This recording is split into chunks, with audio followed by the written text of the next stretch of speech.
እንኳን ወደዚህ አስደናቂ ጉዞ በሰላም መጣችሁ። ዛሬ በየቀኑ ከምንጠጣው ቀላል የብርቱካን ጭማቂ ጀርባ ያለውን ውስብስብና አስደናቂ ጉዞ አብረን እንቃኛለን። ይህ መጠጥ ከብርቱካን ዛፍ ላይ ተጀምሮ ፋብሪካዎችን አቋርጦ በመጨረሻም ወደ ጠረጴዛችን እንዴት እንደሚደርስና እንዲሁም ስለ አስገራሚ የጤና ጥቅሞቹ እንመለከታለን። ሁሉም ነገር የሚጀምረው ከብርቱካን እርሻ ነው። የብርቱካን ዛፎች ለምርጥ ምርት ሞቃትና እርጥበታማ የአየር ንብረት ይፈልጋሉ። ለዚህ ነው አብዛኛው የዓለም የብርቱካን ምርት እንደ ብራዚል፣ አሜሪካ፣ ሜክሲኮ፣ ቻይና እና ህንድ ባሉ ሀገሮች የሚገኘው። ለምሳሌ ብራዚል ብቻዋን ከዓለም አቀፍ ምርት ከ30% በላይ ታመርታለች። ይህ ደግሞ አብዛኛው ለጭማቂነት ይውላል። የብርቱካን ፍሬዎች በዓመት አንድ ጊዜ የሚለቀም ሲሆን ጊዜው ሲደርስ እርሻው በሙሉ በብርቱካን ቀለም ይሞላል። ከመከር በኋላ ብርቱካኖቹ ትኩስነታቸውንና ጥራታቸውን ሳይለቁ በፍጥነት ወደ ማቀነባበሪያ ፋብሪካዎች ይጓዛሉ። የጭነት መኪናዎች በብዙ ሺህ የሚቆጠሩ ብርቱካኖችን ይዘው በየመንገዱ ይከንፋሉ። እያንዳንዱ ፍሬ ጭማቂ የመሆን ህልምን ይዞ ጉዞውን ይጀምራል። ይህ የፍጥነትና የጥራት ጉዳይ ነው። የፋብሪካው የማቀነባበሪያ ሂደት ሳይዘገይ መጀመር አለበት። ፋብሪካ ውስጥ የደረሱት ብርቱካኖች መጀመሪያ ወደ ትልቅ ማጠቢያ ማሽኖች ይገባሉ።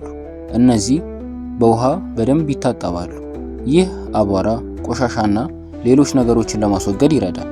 ቀጥሎ በዘመናዊ የቴክኖሎጂ መሳሪያዎች የሚፈተሽበት ክፍል ነው። ማሽኖቹ የብርቱካንን መጠን፣ ቀለምና ቅርጽ በመመርመር ጥራት ያላቸውን ከሌላቸው ይለያሉ። የዛሬው ዘመናዊ ማሽን በአንድ ሰዓት ውስጥ ከ150 ቶን በላይ ብርቱካኖችን መለየት ይችላል። አሁን ወደ ዋናው ክፍል ደርሰናል። ትልልቅና ኃይለኛ ማሽኖች ብርቱካኖቹን በግማሽ በመክፈል ጭማቂውን ከፍሬው ለይተው ያወጣሉ። አንዳንድ ማሽኖች ቅርፊቱን ለይተው ያስቀሩታል። ቅርፊቱ የብርቱካን ዘይትና ለሌሎች ተጨማሪ ነገሮች ለማምረት ይጠቅማል። ይህ ሂደት ፍሬው ሳይጎዳ ጭማቂውን ብቻ ለማግኘት ተብሎ በጥንቃቄ የተነደፈ ነው። አንድ ብርቱካን አንድ ብርጭቆ ጭማቂ ለማምረት ከ3 እስከ 4 ፍሬዎች ሊያስፈልግ ይችላል። የተጨመቀው ጭማቂ ወዲያውኑ ወደሚቀጥለው ደረጃ ይሄዳል። ጭማቂው ተጣርቶ የማይፈለጉ ነገሮች እንደ ዘር ቅሪቶች ወይም ፍሬያማ ክፍሎች ከሱ ይወገዳሉ። ከዚያም ወደ ፖስቸራይዜሽን ሂደት ይገባል።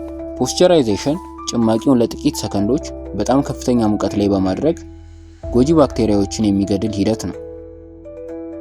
ይህ የሂደቱ ደረጃ የጭማቂውን ጣዕም እና ንጥረ ነገር ሳይቀንስ ለረጅም ጊዜ እንዲቆይ ያደርገዋል።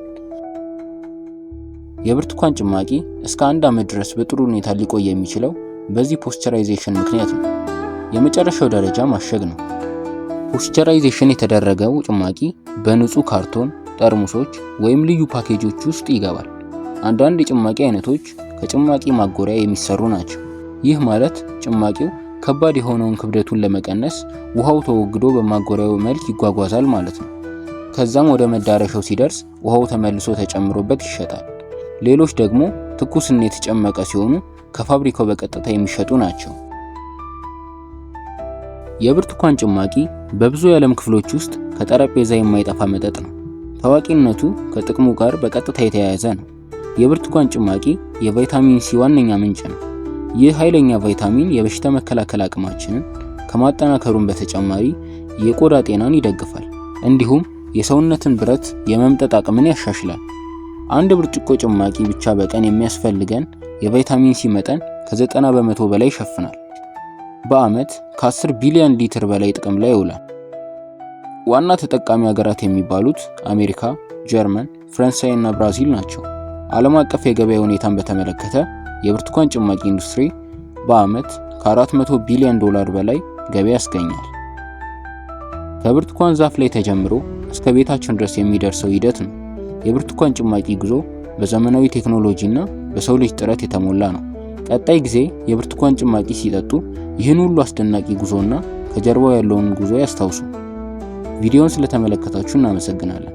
ይህንን ቪዲዮ ከወደዳችሁት ላይክ፣ ሼር እና ሰብስክራይብ በማድረግ የቻናላችን ቤተሰብ ይሁኑ። ሌላ እንዲሰራ የምትፈልጉት ሐሳብ ካለ ኮሜንት ላይ ማስቀመጥ ትችላላችሁ። ስለተከታተላችሁ እናመሰግናለን።